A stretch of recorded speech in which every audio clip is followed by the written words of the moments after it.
once upon a time in Harvard အဲ့မှာစပြီး Harvard တက္ကသိုလ်ကြီးအဲ့တက္ကသိုလ်ကြီးကိုမြင်တော့ America တက္ကသိုလ်ကြီးအရန်မိုက်တာပဲအရန်ခမ်းနာအရန်ကိုခတ်တယ်ပေါ့နော်စာရန်တော်မှဝင်ရရပေါ့ဒါအိမ်မက်တစ်ခုပေါ့နော်ဒါမဲ့ကျွန်တော်အဲ့ကျောင်းသားဘွားတော့အထက်တန်းကျောင်းသားဘွားတော့လုံးဝပေါ့နော်ဒါမဖြစ်နိုင်တဲ့အိမ်မက်မျိုးပေါ့နော်ဒါ unreachable လို့ထင်ခဲ့ရပါပေါ့နော်ဒီ America မှာဒီ Harvard တက္ကသိုလ်ကကျွန်တော်ရဲ့တကယ် dream school ပေါ့နော်တကယ်ဟိုအရန်ကိုတက်ချင်ခဲ့တဲ့တက္ကသိုလ်တခုပေါ့နော်ကျွန်တော်ဒီ Harvard ကိုရောက်ဖို့အတွက်ဒီခရီးလမ်းလုံးဝမလွယ်ခဲ့ပါဘူးကျွန်တော်မြန်မာနိုင်ငံကလူငယ်တွေကိုပို့ပြီးတော့ဒီထက်ပို့ပြီးအနာဂတ်တွေတောက်ပစေခြင်းတယ်ပေါ့နော်ဆိုတော့အဲ့ဒီရွယ်ချက်နဲ့ပဲအဓိကတော့ဒီကျွန်တော် Harvard degree ကိုတက်တာပေါ့နော်ကိုယ်အိမ်မက်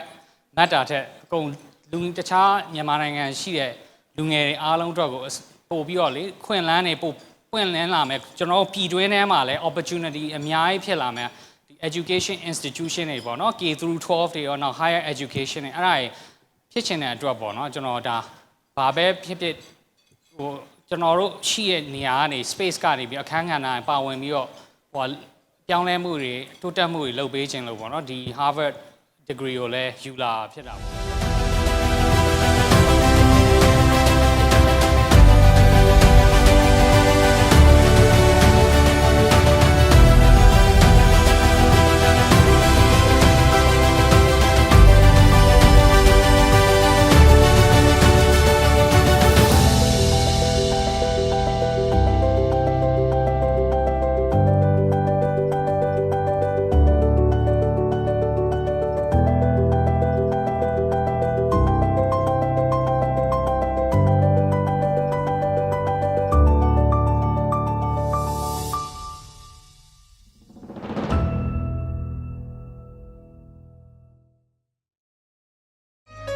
Forever, one-stop wedding service.